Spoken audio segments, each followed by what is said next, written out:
নমস্কার বন্ধুরা, পূর্ণিমা রান্নাঘরে তোমাদের স্বাগত। আজ আলু ভেন্ডির অসাধারণ একটা রেসিপি তোমাদের কাছে শেয়ার করব। তোমাদের অনুরোধ রইল রেসিপিটা লাস্ট পর্যন্ত দেখো। প্রথমে ঢ্যাঁড়স আলু ছোটো ছোটো করে কেটে নিয়েছি। এখানে একটা বড় সাইজের পেঁয়াজ, বড় সাইজের টমেটো কেটে নিয়েছি। তো রেসিপিটা এবার বানাতে যাচ্ছি। প্রথমে কড়াটা গরম করে তেল দিলাম। আমি সাদা তেল ব্যবহার করছি, পারলে তোমরা সরষে তেল ব্যবহার করতে পারো। তেল গরম হওয়ার পরে আলুগুলো দিলাম। আলুগুলো একটু লাল লাল করে ভেজে নেব। আর বন্ধুরা, তোমাদের অনুরোধ রইল ভিডিওটা ভালো লাগলে চ্যানেলটা সাবস্ক্রাইব করো আর বন্ধুদের কাছে শেয়ার করো। আর যারা চ্যানেলটা সাবস্ক্রাইব করেছো তোমাদের অনেক অনেক ধন্যবাদ। আলুগুলো ভাজা হয়ে গেছে। এবারে এইভাবে তেল ঝরিয়ে তুলে নেব। আর এটা কিন্তু অসাধারণ একটা রেসিপি। এইভাবে স্কিপ না করে পুরো ভিডিওটা দেখো, তাহলে তোমরা বুঝতে পারবে। কড়ার মধ্যে তেল ছিল, তেলের মধ্যে একটু পাঁচ ফোড়ন আর একটা শুকনো লঙ্কা দিলাম।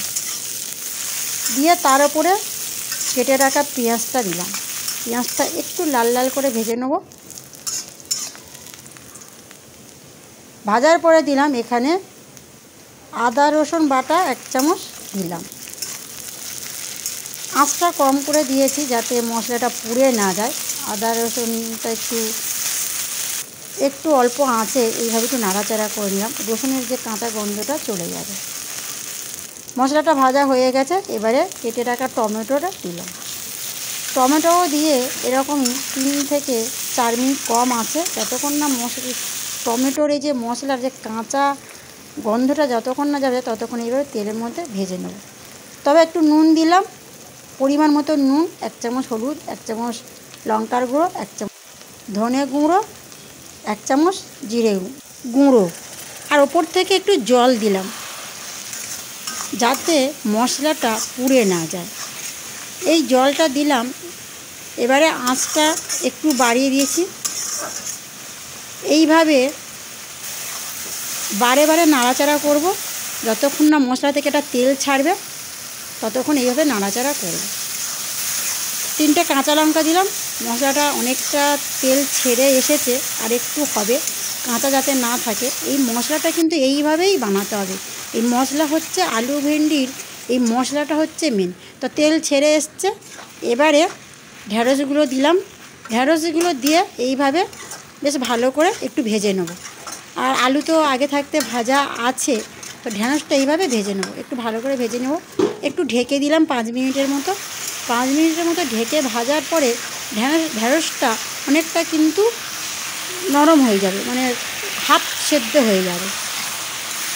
ঢ্যাঁড়স বেশ সেদ্ধ করতে বেশিক্ষণ লাগে না। এবারে ঢ্যাঁড়স হাফ সেদ্ধ হওয়ার পরে আলুগুলো দিলাম। দিয়ে এইভাবে একটু বারে বারে নাড়াচাড়া করবে। পারলে তোমরা একটু জল দিতে পারো। এইভাবে নাড়াচাড়া করবো, ঢেকে দেবো।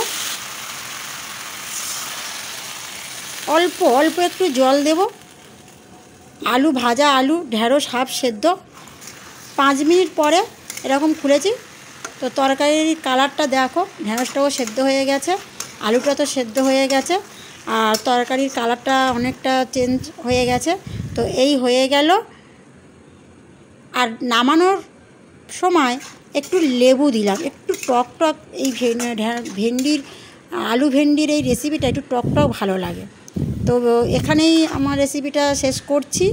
এবার গরম গরম ভাতে বা রুটিতেই